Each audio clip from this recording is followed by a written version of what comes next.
No, I'm not taking my sunglasses off. You really shouldn't. I'm not taking them off. Nobody asked you to take your sunglasses Fine, off. I'll take them off, but you're gonna regret it. No, put them back on. Oh yeah. See, it's yeah, like Teddy's kinda got pink eye. crusty. I got it. I got it from a dinosaur. Yeah. He has Something to- like that. Yeah, he has to keep some paper towels with him to keep like dabbing it. It's Yeah, real gross. my eyelids are throbbing. Okay, Stay well, over stop there. touching it. They're pumping. Okay, keep the sunglasses on. Oh well, okay, I put them back on. Teddy, you want to tell everybody where you got pink eye at? Well, I got it from Dinosaur Land. Teddy went to Lost Land. so Lost he Land. doesn't even know Lost, what it's called. yeah. It's called from Lost Land or something like that. And you got pink eye? I got You're gonna pink eye. Leave those on. There's a bunch of dirty women in there, Including you. Yeah. He fit right in. I couldn't wash my hands after I went to the bathroom. That's, And then yeah, I you had to can. touch my eyes. You can use Bring hand sanitizer. sanitizer. And then I would go up to the dinosaurs because they had vaginas. Oh, did you follow my advice and not put the Put the a band vagina on on my eye? No, not put the band on your shit wiping hand? No, I didn't do that. Oh, you did. No, I mean I don't know. I wipe with both hands. Jesus I just kind of claw at it like an Animal. excavator. Animal. Good God. You know, I watch a lot of construction videos and I see how they unearth dirt, and sometimes I get caught in Episode 38. episode 38. We're going to be looking at Access Graphics, also known as John Ramsey's company. Okay. His little baby, the $1 billion empire. This is the company that started it all. It's like Succession, but way, like Access. Succession like light. like a front kind of too. A front? I think it's like a front. You Well, don't know maybe shit, it could Donna. be. It could be. We're We're about gonna to get learn into about it. we're gonna get into Access Graphics, the company of what they do. I think it's a bat. A mystery dinner that caused a scandal and a bunch of people to be interviewed as suspects that were employees.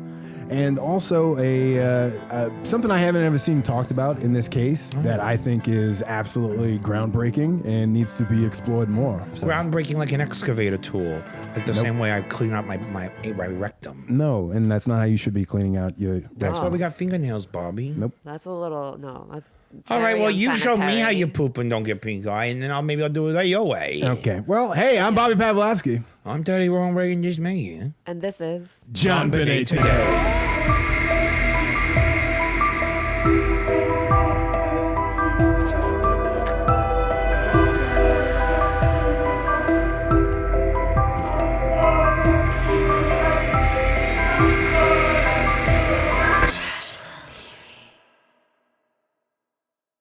Oh, Jesus.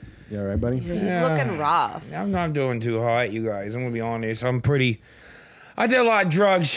Yeah, do Did a lot you of still have a drugs. drug problem? Drug problem. I got a problem with drugs.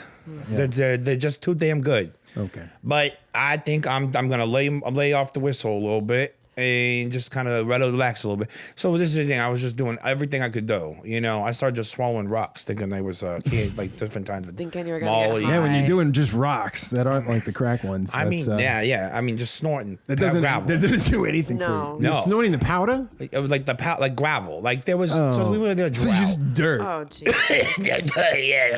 Can you stop coughing into the mic? Okay. Coughing into the mic? Can you turn your head away when you're talking? But no, it was a lot of fun. There was a lot of bass playing music. But it was a lot of fun in Lost Lands. It was, Yeah.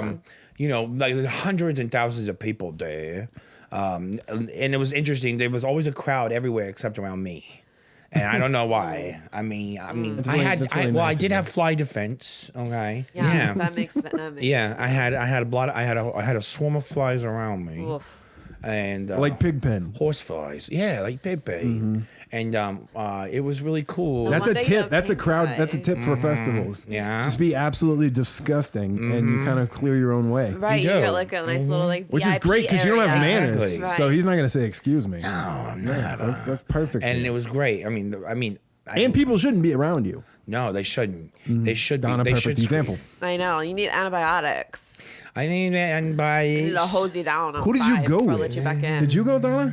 No. Oh, no. who'd you go with? no, I went. Well, so I saw that there was a shuttle bus outside this hotel, and I was fetching newspapers, for new shoes, and then they just kind of let me in the bus, and there were other people. I'm sorry. that looked like they was You gotta stop. grungy, You gotta stop. You homeless gotta like stop. me. You were fetching newspapers Yeah, for Bobby. new shoes? Yeah, I like to just kind of apply is new that layers statement? of newspapers. Oh! onto On your my shoes. my Crocs, and they helped make me rain boots. Anyway, it was a fun time. The bus took us to a place where a lot of dinosaurs. There were big, giant dinosaurs, Bobby. And I was like, what? In Like a museum? hell? Yeah. They were outside, Donna. Oh, okay. It was like real dinosaurs. Like in real life. There was Triceratops, Rexes. There was a big brachiosaur. There was all kinds of different The things. Ceralocotops. Sarah Lockadops? Sarah McLachlan. Exactly. Sarah McLachlan. Exactly. Arms of an angel. It was beautiful. And they had big sages, and they had like different lasers coming out of it, and a bunch of people. But you looked right into those, didn't you? Oh, what was yeah. that stage like? That was like the the crater? 360? What was that Oh, like? the one that had the lasers I saw that on everywhere. Twitch. Yeah. It was amazing. It was like a circle. It looked like a portal to It another looked like a dimension. death pool. It Whoa. was so cool. And then there was all this smoke that was coming in. I was huffing it and getting high. Teddy's I kept just standing up falling in the down. smoke machine. Just Yeah. breathing in all the smoke. Oh, yeah. No matter what it is. And tasted good. He takes it. Uh-huh. Yeah. And I passed out like 30 times. Oh, you got some good sleep then. I did, exactly. It was very refreshing. A lot of cat naps. And there was food and So trash you did all the cans. drugs, though? I did all the drugs. And now you're done? I think I'm done for now. You know, until the grating monotony of everyday life gets to me, and then I'll resume. Yeah. But for now, I'm doing all right. And back to you. Had a fun time. Yeah, what'd you guys do this type of wine? Yeah. I was working. You know, someone has to pay the bills. Yep, that's your job. So, you know, I have a few jobs now, but, you know. Yeah, Teddy's drug Teddy's able habit to go is have like a expensive. little adventure. I used up all the dad's money. Did you finish that? Yeah, I used all of it. It went That's how I really. bought my It was drugs. only like $749. Yeah, It's true. Now it's about like $2 and Well, it's 39 long cents. gone. Long gone. Yeah. He just. Thank you, Donna's dead day. Thanks, Turns out he Dad. wasn't a piece of shit. He just wasn't a deadbeat dad, right? Well, I mean, It beat seems it. like he was more of a father to Teddy now. Right. Yeah, I told you. That's why he kissed me. Nope. At his funeral. I'm not going back to that. I'm not going What about back you, to that. Bobby? What'd you do? Did you kiss any dead people? No. I watched Copland, though. Copland. Who's in that? Everybody. Everybody. Sylvester Stallone, Harvey Keitel, Robert De Niro. When was this Right? from? 1996.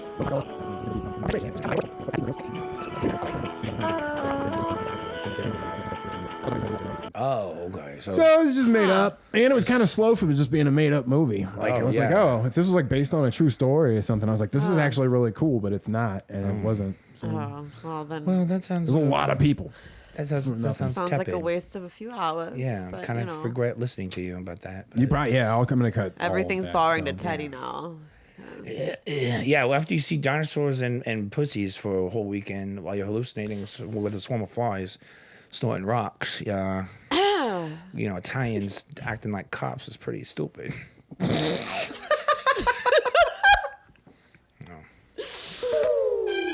Entertainment Today time. Entertainment today. Your number one source for all the news about the upcoming Paramount Plus JonBenet miniseries. Oh, it's gonna be epic. It's gonna win like 100 Grammys. No, Grammys. I mean, maybe if they do like an original song, music. Oh, they should. We can make a song for it. they should. The musical. So, no more casting news since we've had Nidra last week. What'd you guys think about that? Oh yeah, Margot Marbo. Martindale. Yeah. I love her. I know. Yeah. She looks like a she's great. meatball. She's great. She's fantastic. She'll be great as Nidra. Great choice. Meatball. Yeah, like a meatball with hair on a wig. Like Oh, a like potato from- head, but instead From like it's a Jersey. meatball head. Like. She looks like she got. I know she's just around. She's rotund. She's We love pretty. you, Margot. She We might love listen to her. this. She's She might got the listen to body this, type. you know? People got to do research. Well, okay. Well, you're a delicious meatball.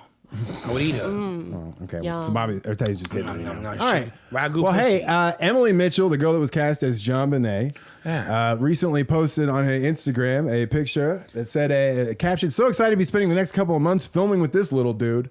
And she tagged Angus Caldwell. This is Burke Ramsey. Look at them. That's going to be so cute. her and Burke. So that's They got JonBenet and Burke. Instagrams. Yeah. Cute. Oh. I want to write. Let me write something on there.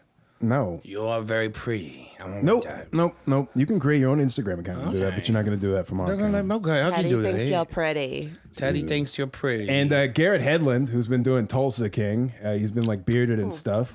He was recently cast again as Steve Thomas. Posted up him shaving for the role and getting prepared, possibly dyeing his hair a little bit. Oh. But there he is. An actor prepares. Getting in for the Steve Thomas role. And you know what? I can see it. Because originally when they cast him, I was like, isn't he a little old? But I was like, you know what? There you go. No, that looks like yeah. him. That Garrett looks like Hedlund again. him.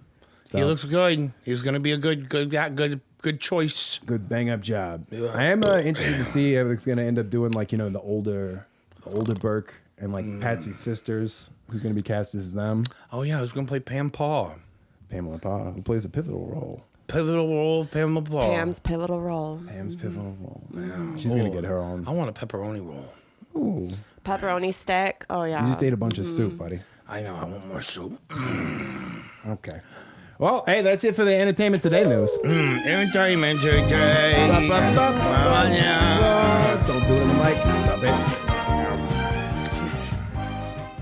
Okay, we're gonna move on now to our main story of tonight's episode, Access Graphics. That's just traffic.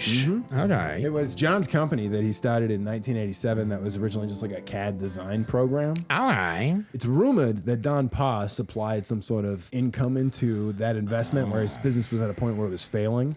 And that Don Pa might have injected some funds in there that caused it to not be a failing business.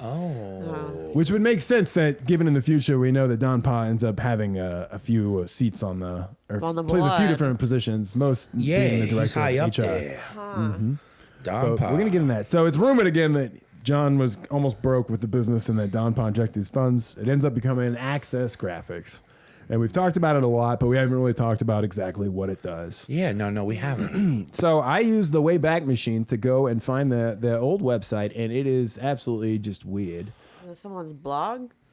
No, it's the company website. It's right here, sorry. The high-tech computer company website Goodness. looks like that. Access Graphics. This was the first website shown on the Wayback Machine from December 21st, 1996. Oh, wow. Looks like Just- Joe Blow. Just before JonBenet's murder as well. It's got a cute little banner up top that goes by saying "Happy Holidays." The main product on this website that they seem to promote is something called Channel Power, and it says the combined forces of Access Graphics and Silicone Graphics. Okay. Silicone Graphics, I don't know if you know this, Teddy, ends up being the computers that they basically made like Terminator, Jurassic Park, Titanic. Those were all the computers that processed like the special effects for those. Oh, silicone. And they were basically sold to movie studios, and that's what their whole business model was that they were basically reselling computer products like from the wholesale. They were just a distributor, basically, where they would Okay. sell to companies and like different schools and stuff like that, just these massive computers, these supercomputers almost. Oh, wow. These computers that would make and render these graphics for these movies that looked all pretty and shit. I love those movies. You're saying that John Ramsey, he made those movies? He made Terminator? No, John Ramsey was a middleman for somebody that made those movies. Oh, damn. I almost liked them for sure. Yeah, it seems like he's a middleman for everything. Because if you look up Silicon Graphics, it's a really fascinating company that has like a very fast downfall when Macs come on the market and basically become cheap and make them obsolete. Oh. And it's also a thing where their major competitor at the time in 1996 was called Sun Computers, which I don't know if you know. They were the largest basically computer manufacturer in the United States in the early 90s. They were also the biggest competitor of SG. So it turns out though, Access Graphics sold both of them though. They had a partnership with them. So Access Graphics just sold pretty much fucking everything. Oh, wow. Yeah. And They that's- make money both ways. That's all they Right. did, really. SG ends up going out of business because the CEO and stuff like that ends up being like a party guy, and they have this really weird atmosphere that I'm not saying the Ramseys were necessarily involved in, but they were constantly going to different investor parties and stuff, and John was absolutely never home. Well, then we get to December 21st, 1996, okay? Alright. This is when the that article comes out saying that Access Graphics has hit the $1 billion mark. They held the party in this hotel ballroom for the Access Graphics employees. John later regrets doing this. He does. He does. He basically says that we didn't really have any local vendors, so it wasn't really necessary to be boastful in like the local news, saying we crossed the $1 billion mark, and he just had a bad feeling about it. Popping champagne. This is from the actual party. You can see Don Pa back there. Oh, yeah, there he is. Look at him right there. I mean, it's a big, it's a monumental, a milestone achievement. Making $1 gajillion. reselling computers. And again, Billions. Don was just this, like, he was the director of HR. Oh, yeah. And he doesn't get along with some of the characters that we're going to end up talking about here.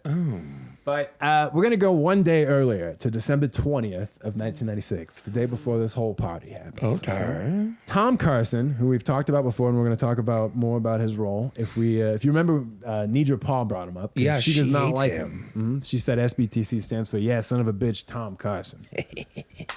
Tom Carson Nidra. was seen by Don Pa at Pasta J's, dining with a bunch of Access Graphics employees. Oh. Which he found very suspicious, especially after what we know will happen to JonBenet on December 26th, 5 days later. Oh, my God. As if it was some sort of conspiratorial dinner with these people. And some of these people John has supposedly wronged.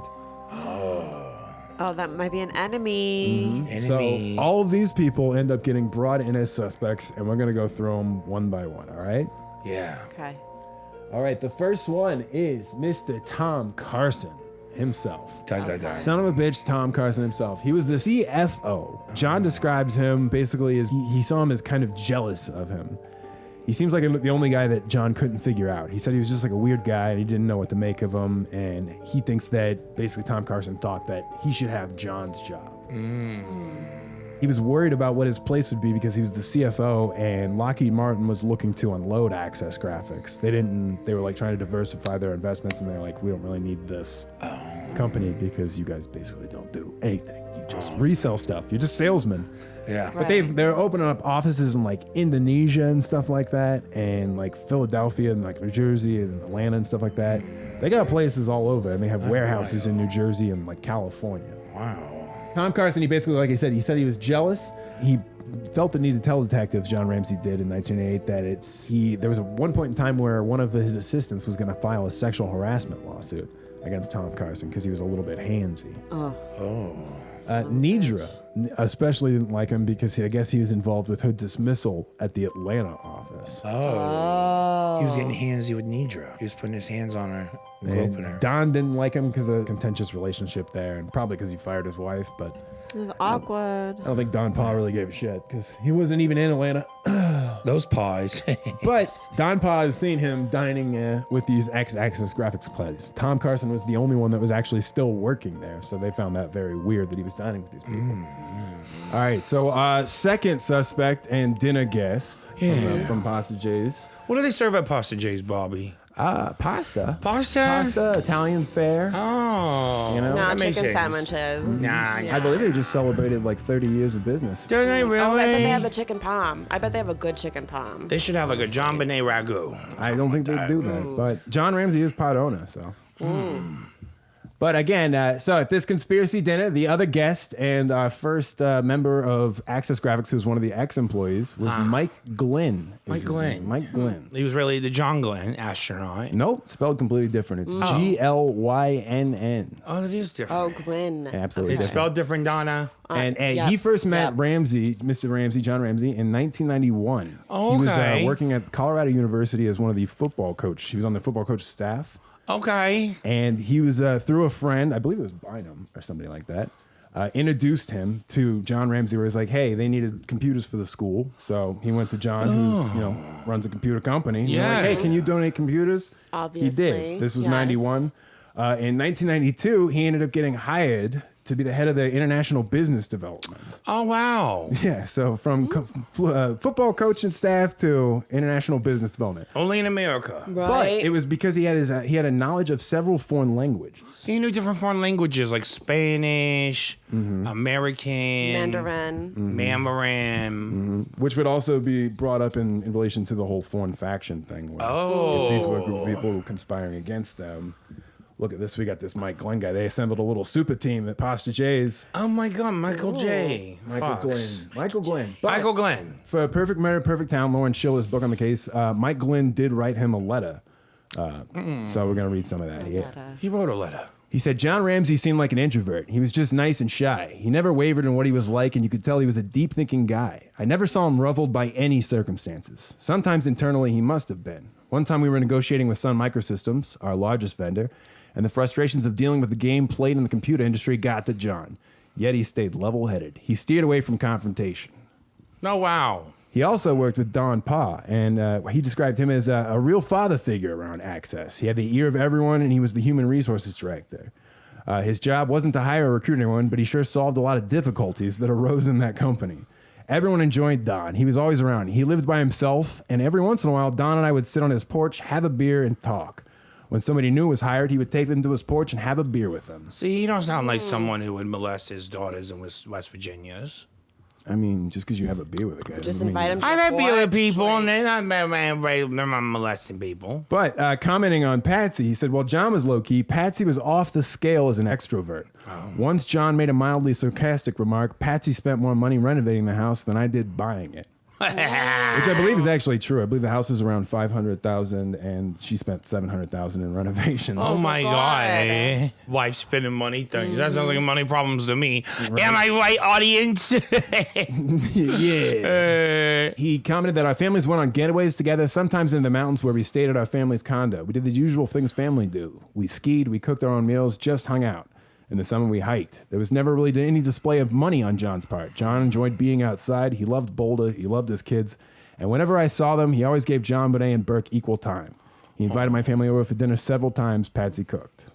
Oh, Patsy cooked the food. Oh, put her to work. Oh, yeah. I wonder what she made. Hamburger helper. I'm sure she had somebody else prepare it and just walked it out. She made stroganoff, beef stroganoff. It's 3 boxes of Kraft cheese, and I put my own shredded cheese on it. The secret is 4 slices of Kraft singles. Some cheese whiz. Oh, yeah. Patsy's old saying the show always said was you can't go wrong with Kraft on Kraft, you know? When in doubt, put some cheese in it. No wonder John strayed. The speculation that I ended on bad terms with John is just not true. In October, just before JonBenet died, I was trying to get John on our board of directors, but our bylaws limited the number of directors. At the same time, he was in discussions with Lockheed about possibly reacquiring Access Graphics and going public. So all this other stuff is just gossip, innuendo, and gross speculation. When I left, Jim Hudson was just coming back to run the European and Canadian operations. Mike Glynn ended up just leaving the company earlier because he got a better opportunity. There wasn't any strife or anything like that. Okay. So I'm yawning. Daddy, wake up. I'm Wake up, buddy. sorry. All right? I was just eating a lot of soup. He says he still talks to John, whatever, and they'd have dinner and stuff like that. So Mike Glynn, I mean, he and John Ramsey, they're cool. Yeah, it sounds like you didn't They're mind bros. being named as a suspect. Not unlike the next suspect we have on here, who is Mr. Jeff Merrick. Merrick. Jeff Merrick is one of the 2 main names you see repeated a lot by the Ramseys as being a problem because his exit with the company was a little less graceful. Jeff Merrick first met John Ramsey in 1971 in good old Columbus, Ohio. Columbus, Ohio. That's where we were at. Right? John was just fresh out of college, and he was working as a supervisor at AT&T. They both were supervisors and got along there. Oh. What ended up happening is they just kept in touch throughout the years. A lot of these friends that John had, it's a thing where it's like, yeah, we just call and talk on the phone all the time. That seemed to be the thing to do. In Yeah, the I mean, they 70s. didn't have no internet. Yeah, we don't talk on the phone now. Like, we text, obviously. But in the 90s, John randomly got a call out of the blue from Jeff Merrick, and he had lost his job at Snap-on Tools, and he wanted to see if John had anything that he could, help him out with over at Access Graphics. Oh, yeah. So John got him an interview, and basically during this interview process, John explained that they use a psychologist first to check all these applicants out. Like they do a like for the interview? Yeah, for the interview. Whoa. For process. the interview. He's a Nice. psychologist. That's who they talked to first. And the psychologist right basically through. said no, he didn't pass. He didn't pass. He failed. Okay. His mind's horrible. The psychologist described him as too big picture. He's not a detailed guy. He's not a hands-on guy, which made Don Pa not want to hire him. Against Don and the psychologist's better judgment, John wanted to help out his friend. Got him a job there anyways. Oh, He liked him. goodness. Yeah. He's the boss. He's not going to make friends that way. After a while, his performance was not good, and John describes in a police interview that Don finally did what everybody knew pretty much should have been done, which was terminate his employment, and I did it. Jeff did not take it well, reportedly shouting, and at one point saying that he was going to bring this company to its knees. Oh my God. Uh-oh. He had big ambitions. Right? He ended up filing a lawsuit against the company for $250,000. That's a lot of money. It is a lot of money. And they talked him down to an amount that John has speculated left the amount over that they owed him as $118,000. Oh my God! Like the Wait. amount that was on the letter. Wow. The ransom. And Interesting. so seeing him, at this dinner with the Pasta J's thing, they kind of started to assume that it was him. Wow. So, in regards to the Perfect Murder, Perfect Town book and what Lawrence Schiller wrote about him, Jeff Merrick ended up commenting that in writing about me in his book, Perfect Murder, Perfect Town, Lawrence Schiller at one point makes 17 factual errors in 12 consecutive sentences. One can only imagine how many he might have had in the total 621 pages. I never granted Schiller an interview. I don't know where he got what he wrote in my case, but it certainly was not adequately verified or confirmed. It's been a long time since I received journalism training, MS University of Illinois, but I do not recall an instance where it was an acceptance to present hearsay as fact. I believe. I mean, that's right. Broomfield. You don't know. You got to verify. You got to make sure it's accurate before you put it in right. your book. I'm wondering what he was like debating that he was wrote about him though, because it is actually known that he was fired and he said the whole down to bring the company down to the knees thing. I don't know. And I think it probably has to do with the amount, something with the ransom kind of thing. There's so much amount drama. is weird. That like the 118, like how, like that's crazy. And that's what John speculates in Right. a police interview. That I he's- mean, that's someone that could be jealous From a leading Like, question you with only- Ms. Smith. Yeah. Yeah, and exactly. That's so. This is speaking on the jealousy thing. This is who John Douglas latched on to at the very beginning as well. Oh, okay. The Access Graphics employee. So when we hear John repeating that whole rhetoric where somebody who's either angry of you or jealous of you, Right. the jealous one John Douglas was originally talking about. Oh my God. No is, shit. Jeff Oh, Someone Merrick. wow. jealous of him. And Tom Carson. Oh. Is what they speculated. Which was Interesting. inappropriate of John Douglas, and he actually lost a lot of favor with people for doing that. God, wouldn't it be something if this company did have something to do with the whole disappearance of JonBenet, and it actually was because John Douglas ended up being right about like somebody. Well, at not the company, but the people. Well, the people Or with the company. yeah, it's true. I guess Tom Carson still worked there, and John thought he wanted his job. I mean, it's just weird. Well, so far, the police have checked out all the people that we've talked about, and they've been cleared as far as we've gotten. Okay. Oh, okay. All right. And now we move on to our last member of the dinner party, Oh yeah. employee Jim Marino. Jim Marino, Jim Marino, he met John back in the 70s on a business trip to Syracuse. whatever which the is a hell. euphemism for some sort of like, I don't know, Israeli orgy on a boat. I don't know if it has to be Israeli, but... Well, okay, an orgy on a boat, a Palestinian But orgy. he said we immediately became friends. He was going through a divorce at the time, but he'd always check in with the kids. However, in his own quiet way, John Ramsey also had an eye for the ladies.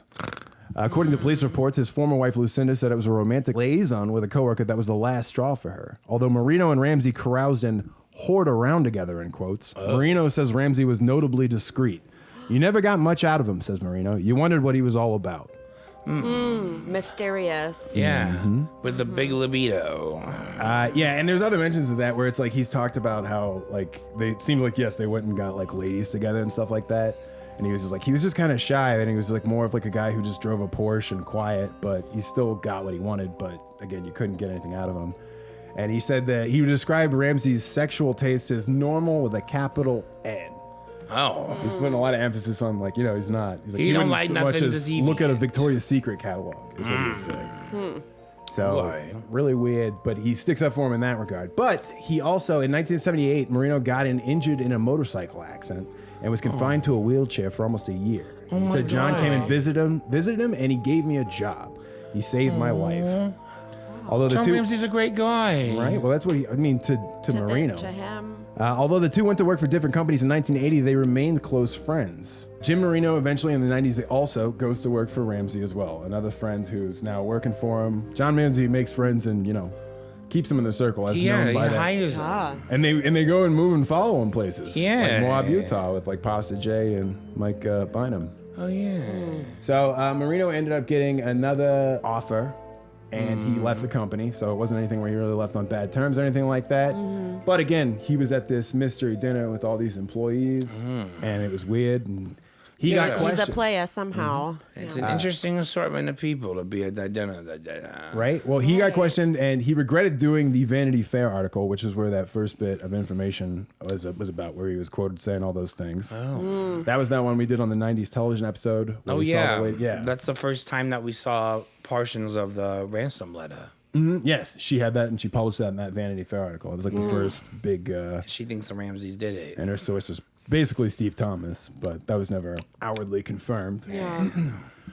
He would later, again, like I said, regret talking to Vanity Fair. He would eventually go on Geraldo Rivera, though. And at one point, they bring up the whole SBTC thing. Jim Marino makes the comment that he doesn't understand why John would, like, if like John did it, why would he put SBTC?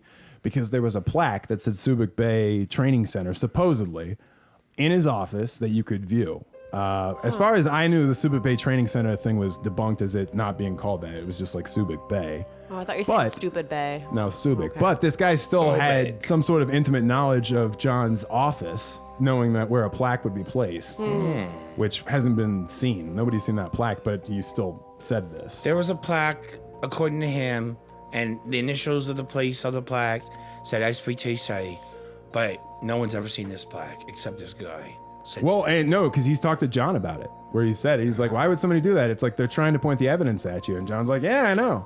So John's acknowledged the plaque, but we haven't seen it. But again, so it's just weird. So it that they- exists. Right? Yeah. it's some way. We do find out in Perfect Murder, Perfect Town, though, Lou Smith received a letter from John Ramsey, who gave the investigator, this is before Lou Smith was working for him. John Ramsey gave the investigator his list of suspects in his daughter's murder. Jeff Merrick, Mike Glynn, and Jim Marino, all of whom once worked for him, and Bill McReynolds, who had been the Santa at their Christmas party. To Smith, it was clear that Ramsey was desperate for the police to check these men out because they had all stopped looking for suspects other than him and his wife. After the first of the year, Smith showed Ramsey's letter to Alex Hunter, who then showed it to the police. The detectives found it odd that Ramsey had written to Smith at home and that he had named Jim Marino as a suspect when Marino was appearing on television in support of the Ramseys. So Marino didn't find out until later that the Ramseys were They're like, pointing hey. the finger. Yeah, and it's like, oh. But since then, he's like, hey, John's congratulated me on television appearances for like, hey, thanks, good job out there and stuff like that. Oh, wow. It's fucking strange.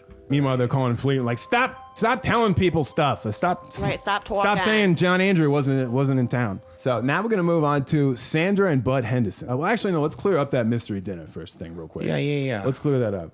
How do you guys feel about that with all those suspects? I have a problem with the fact of my main hinge of it is why would you plan a conspiratorial dinner at Pasta J's right next to Access Graphics, the restaurant that the person you're planning against partially owns? Yeah. That just seems stupid. Yeah, I mean, Right. I definitely think that you wouldn't do anything like, planning the crime, like this kind of crime out in public, which leans me towards that these are just guys who are having dinner. Yeah. Yeah. And that's exactly how they explained it too, where Right. it's like, Yeah. we were just, Having dinner Eating after meatballs. work. Eating right? meatballs, but not Margot Martindale meatballs. what? She's not a meatball. She's not a She's meatball, not a literally, meatball. Bobby, but She's she's esteemed character actress, she's a Margot she's Martindale. a figurative meatball. You don't tell me she never put no ground beef inside of herself. Everyone has. Everyone has. Everyone has. Right. She can bring in some spaghetti. Why do you think Hung she up on makes that. spaghetti? I don't think she's Italian, buddy.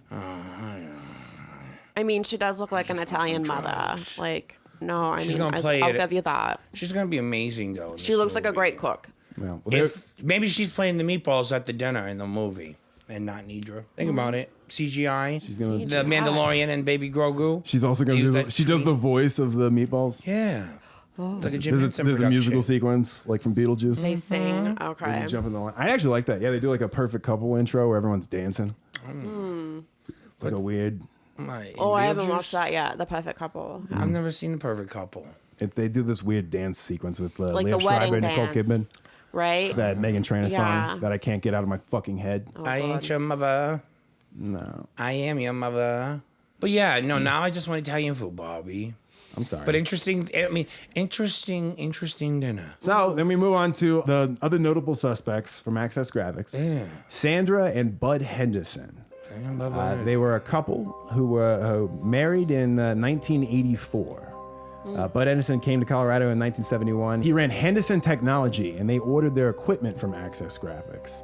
And then Henderson then resold that equipment. So it's like they're buying stuff from resellers. And reselling it. Yeah, like, so they're like, that- yeah. I mean, Access Graphics. I love I it. mean, I think they're laundering money or something crazy. Well, Like, Sandra, his wife, paid the bills and kept the books. Oh, great. In 1991, without prior notice, Access Graphics abruptly placed a credit hold on Henderson Technologies' account and told Bud Henderson he owed the company $145,000 for invoices that his wife hadn't paid. Oh, wow. He was shown a promissory note with his and his wife's signatures. Henderson had never seen it and said his signature had been forged. Uh-oh.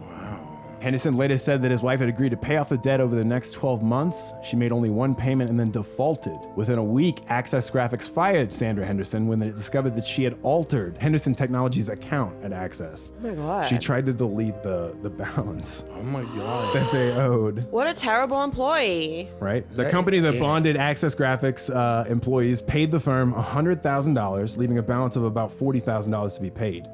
The Hendersons made one payment of $4,000 before they divorced in 1995. In family court, their outstanding obligation of $36,000 was divided into two notes for $18,000 each.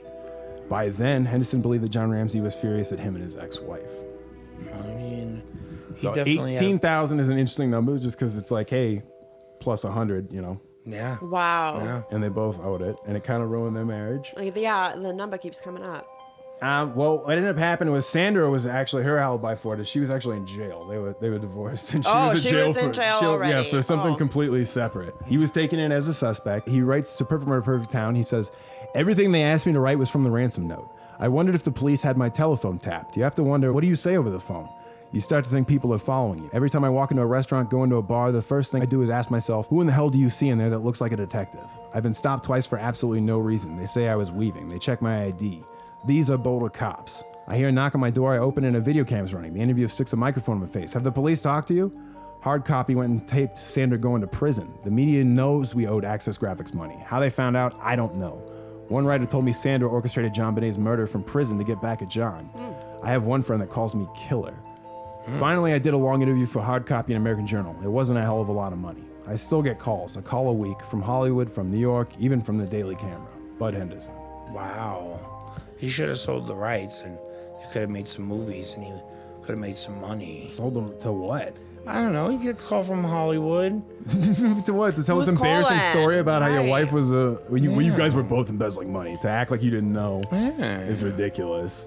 Like, what? And then to have it just delete, like that's how much money they were making. They thought they could just delete $145,000 off the books, and they weren't Oh my gonna God. fucking It know. was the 90s. Right, and it's like putting the car in reverse and thinking it's going to take miles off. Oh my God, that's a really good analogy. Don't ever do that again. Fuck off, Teddy. I ain't Dave, that Bobby's a tie. She mean to me. I'm sorry, buddy. I want a break. Okay, we get a break in just a sec. Hold on a sec. There was an Apple repair guy that was listed as a suspect. John had him in the fall of '96 to his house. That worked on his computer. An Apple? Oh, like Apple. From the company. Okay. From the Oh. computer company, From the Oh, they did Donna. that even then. Stupid. But Shut up, that Teddy. guy was cleared, and they also interviewed over 40 employees total and cleared them as suspects. So again, to say when the Ramseys always repeat the thing of like, you know, they only looked at us, like they never considered anybody else. It's ridiculous. not true. 'cause Right, Right there it's with Access false. Graphics, there's like 40 people. Which is Right. kind of sad. You have all those people working at a company and not one of them wants to kill your daughter. You didn't really make it. You're not really cool. I guess not They're not enough of an jealous enough. impression. Is that the goal? I don't know. You think you want someone who just like fantasizes killing your family? You know? Yeah, let's get you that break. Oh, wait. So those were the main suspects. Again, everybody was cleared. John left the company in looks like 1997. Yeah. And again, they've said the whole thing where it's like he wasn't getting, like he didn't have a job and stuff like that, and they were broke and stuff. John would actually go on to work for Lockheed Martin themselves, just as a consultant. Oh, wow. So he was making lots of money. Right. He was He's still fine. traveling around. He was working for the parent company that used to own Access Graphics. Wow. And Cars. again, he at one point in time looked into buying Access Graphics back. Oh, jeez.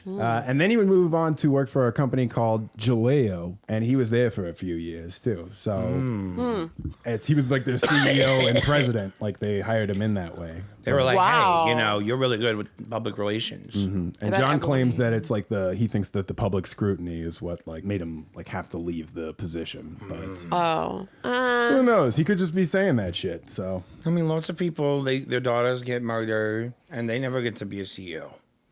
He got You're to do right. it again. You You're know what I right. mean? that's yeah, but in like secret.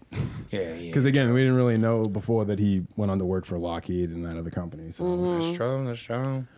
So now I want to go back to my main focus here, the big The groundbreaking excavating thing that isn't me. that has nothing to do with Dig your and boobs. poop out. Right. Okay. We're going to go back to January of 1997, okay? Okay. At the office of Access Graphics, where, again, John was still working, there was an executive assistant there by the name of Diane Hallis. Diane Keaton. Diane Hallis. Diane Ballas. Diane Hallis. Diane Hallis. She was the executive assistant to the VP. Her main primary job in January of 1987 was to field calls and any sort of mail they got regarding the Ramsey situation. Because, again, just, a few weeks before, JonBenet was murdered. Yeah, it just had happened. Right. Diane Hallis, she would finally end up speaking up in 1998, but she recalls what happened in 1997 as a thing of she would see John and he would always watch from his third floor office looking down at reporters. And he would always remark about how much he hated them. She noticed, though, that he would never bring up any sort of thing of how he wanted to find the killer or having hatred for the killer. It was always just about the press and stuff like that. Oh, wow. The attention he doesn't want. Yeah. Diane Hallis, the juicy bit of information that she would end up providing for us came in the form of a phone call in January of 1997. Okay. She fielded a phone call from a woman, and she described the situation as she talks to a lot of crazies, and she's heard a lot of stuff, but she very much believed this woman. And it kind of shook her. This woman explained that her boyfriend worked at a law firm that represented Patsy Ramsey, and that she was privy to a phone call where Patsy Ramsey had called and basically had confessed to doing the murder of JonBenet. Oh, my God. Wait. But it was an accident. It was an accident. She wait. So how it was explained is that she overheard that basically the exact quote is that she came in and John was molesting her again. Bobby. Again? She went to hit John with something and missed and hit JonBenet. Hey, JonBenet. Oh, my God. She said this in a phone call, this lady says. Wow. So this lady works at Access Graphics, took a phone call from a lady who said that her boyfriend got a phone call while he was working at a law firm for Patsy Ramsey that said that Patsy called, she hit JonBenet on accident because John Ramsey was molesting JonBenet again. And it's a literal game of telephone there. But again, this woman was very concerned about this. And again, she believed this woman. Like, it was a very unsettling kind of Oh, my story. God. So what she did was she wrote down this woman's information on a pad, and then she went and put her on hold to go talk to her VP. And she's like, hey, this is what's going on with this lady. Do you want to talk to her? And she's like, yes. So she said she gave her the phone. She transferred it over to her line, and she said that in a closed door in her office, she spoke on the phone with this lady for 30 minutes. Oh, my God. So it was a very long conversation, okay? After that, basically, the boss said to her, like, oh, yeah, this lady's just, writing her own soap opera kind of situation. She dismissed it. But then just shortly after that, Mike Bynum, which is the family friend of the Ramseys, who's also an attorney. His office called into Access Graphics, and she said as long as she had worked there, he had only called like once or twice before. He rarely ever called. Exactly. So it was and they had another closed door long meeting about this whole situation, and basically told her to just forget it. Like, that's just don't. You didn't hear nothing. Exactly. Like, don't be. So she was pretty unsettled by it, so much so that night she was like, I have to go to the police with this information. Like, I need to tell somebody like what I was told. On So the she record, did. So she did, and then the next day when she got into work, she was very like feeling kind of scared and paranoid. She gets to her desk and she sees that the pad that she wrote the lady's information on, that piece of paper is ripped out. Oh my God, it's gone. Completely gone. Someone took it from her desk? They didn't take the other pages, but they took that page. They took that specific page, and again, this is after they told her to forget about it, and she went to the police. But it's like, do they know? She kind of again started to fear for her life. Oh my God. What did she kind of uncover type thing? Ooh, I never heard that before. This woman was even scared for her life to the point where she went and told her priest at a church about this whole information. And, like, he told her to keep this information tight to you like a key, and and it'll guide you, and eventually you'll know the right time for this to. Like in a confessional, and keep it secret. Is that what he was saying? He was like Gandalf, keep it secret, keep it safe. Since her credibility had been called into question, they wanted to get one of the world's best polygraphers. Polygraphers? Is that what it means? Polygraphers, yeah. His name is Gene Parker. He's like a world-renowned guy, and you can actually see the results. He shared them online. We have the questionnaire and the results, all the questions he asked her. But they wanted to get her legitimacy. And again, it's whether or not she heard this Yeah. Obviously, it's not Right. the truth. Whether the story it's was not whether or not true. the story is true. It's whether or not she's told this telling the truth. by this woman who said all these certain facts and like what happened, and she passed the polygraph completely fine. Oh my God. Wow. She passed the polygraph. This guy also remarks that he was contacted by the Ramsey team at one point in time of lawyers to see if he would be willing to be the one to administer them a polygraph. Because the press and the police really wanted to have, them to take a polygraph test. Oh. To see, because they, skirted for a long time. It was a big topic on top shows and stuff like that. Will you be willing to take a polygraph test and stuff like that? They contacted this guy. He remarked that because of how high profile they are and because of their rich status and stuff like that, that he would request a urinalysis test. It's a piss test to ensure that they're not, taking any sort of drugs that might affect, their answers negatively or positively. So like the heart rate doesn't change and stuff. Yeah. Like, so it looks like because you can drink something or something. Right, I didn't even think about that they do that. Okay. Well, people have tried to debunk it, like Glynn Wood, he's tried to debunk it, saying that nothing like that exists and stuff like that, and that wouldn't matter. But neither here nor there, they said, let me get back to you after he requested that. 3 hours later, he said, I got a call, and they said, we're going to go with somebody else who doesn't require a urinalysis. Oh, interesting. So, but he had that bit of information. And then the last bit of information that he shared to a reporter in regards to this polygraph test is that the woman told him the actual truth of what happened with that phone call. And she lied to the Globe to protect some certain elements of the story. And that it wasn't that it was overheard from a phone call from Patsy Ramsey. It was overheard from Pamela Paul. Oh my God. Patsy's sister. Patsy's sister, Pam. She's the one that broke to the lawyers, which I could see that being way more plausible. She was one that told the lawyers about what Patsy told her. Mm-hmm. But in this scenario, I mean, that's the thing is, what I found interesting about this whole Diane Hallis thing is that I haven't seen it talked about. Yeah, to me, it's a thing of normally they try to rebuke stories. I haven't seen anything that really rebukes this. It just kind of seemed like it was buried, which to me is almost more telling. It makes sense would be talking about John because then it would lead Patsy and John to work together to do the cover up. A lot more of the pieces fit with why things happen. Because it's more of a self-assured destruction. Right. It's just weird to me that John would be molesting JonBenet because he's rarely home, and you would think that.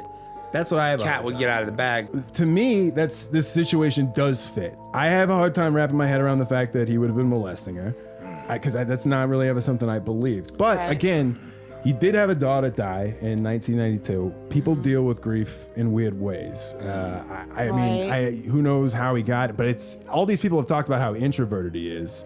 He's very into himself. He's a hard guy to pin down and figure out. I'm sure Patsy couldn't even figure him out. So he's got to have some weird. Some release, something he does, and who knows? Like it's something that could fit. I don't like to think that maybe he was doing it, but it would make sense for why they then collude together. And maybe Patsy spitefully writes this note that wants to try to hint at him, and he sets this crime scene up that maybe wants to try to hint at her, and everybody's just got this, they're riding trying the storm out. Who's they can't be overt and say, oh, it was this person, but they can try to suggest it was one or the other, and then if it's more time to set up the whole thing throughout the night, making those phone calls that we don't have the records to anymore, possibly.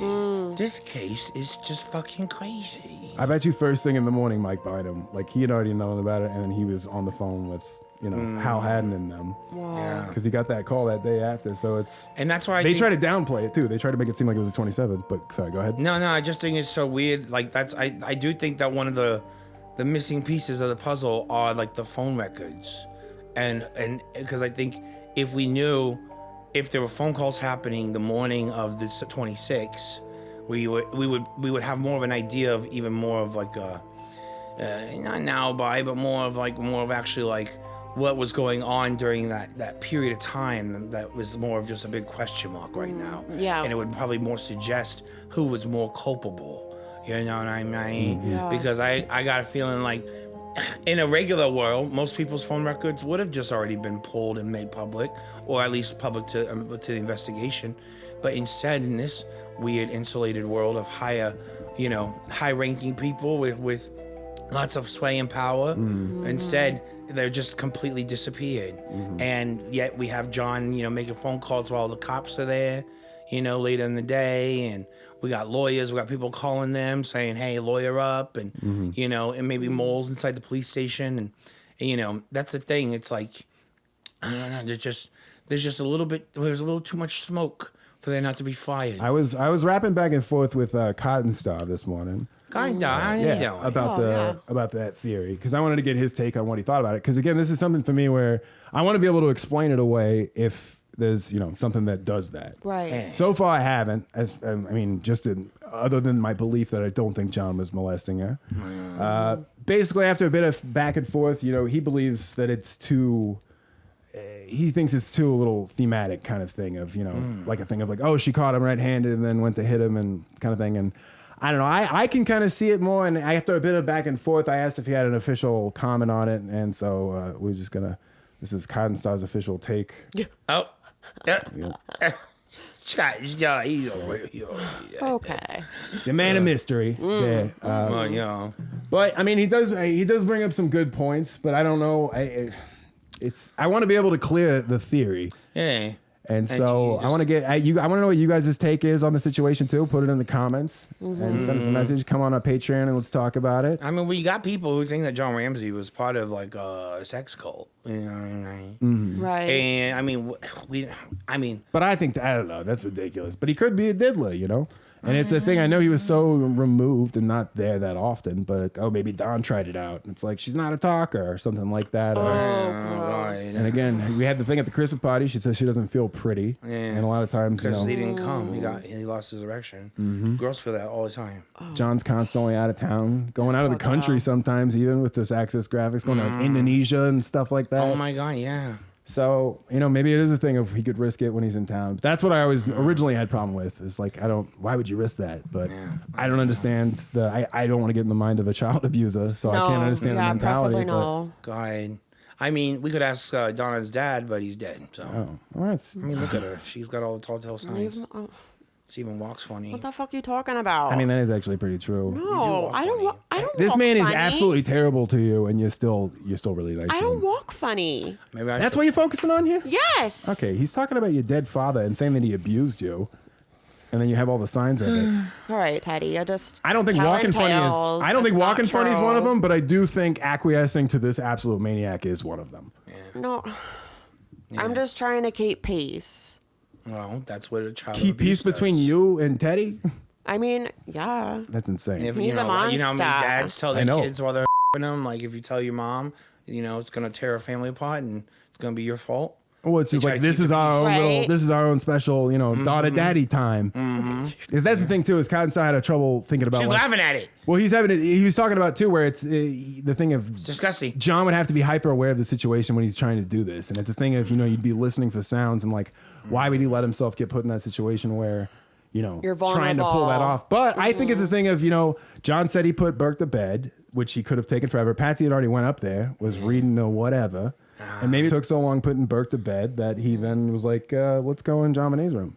And again, remember, we have the Dr. Phil thing with the flashlight where they bring up for no reason, out of first time we've ever had in the case, I remember hearing somewhere that your dad put you to bed with a flashlight that night. Oh, yeah. And Burke doesn't really deny it or anything. He just kind of like, maybe, whatever. And so maybe he took them up there with flashlights kind of thing where he's like, being real quiet. Let's not wake mom. What the fuck? Because I'm going to go in JonBenet's room and like kind of thing. And that's so weird though. And it's like, I could also see like with, the accidentally hitting him, because that's the other thing too, is like, how would you accidentally, he was wondering like how it would work with her, hitting John or whatever, like kind of thing. And I could see if she's fucking waiting with a golf club or something, because again, they're saying he molested her again.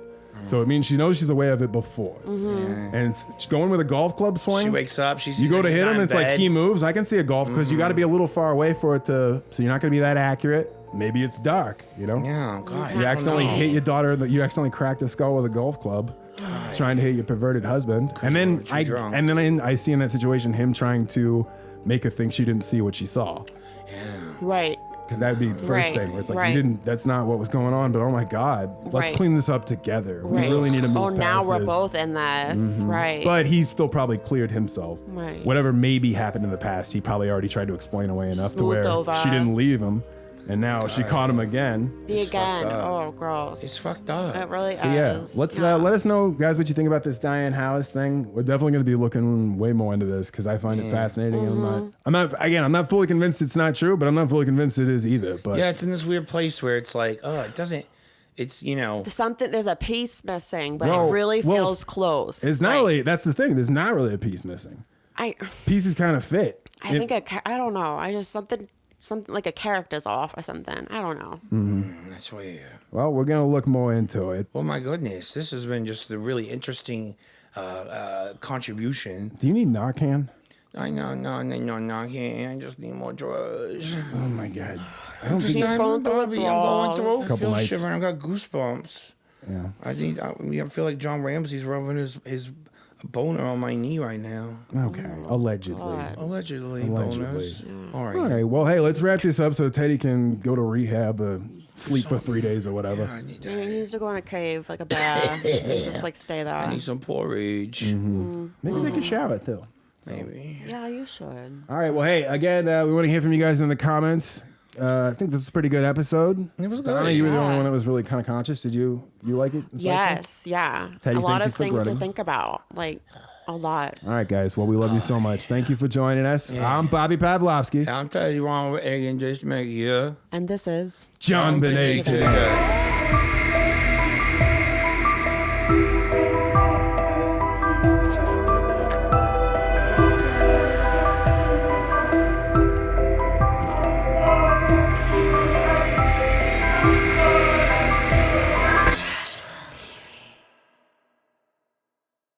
Yeah, well, after you see dinosaurs and pussies for a whole weekend while you're hallucinating with a swarm of flies, snorting rocks, Italians acting like cops is pretty stupid.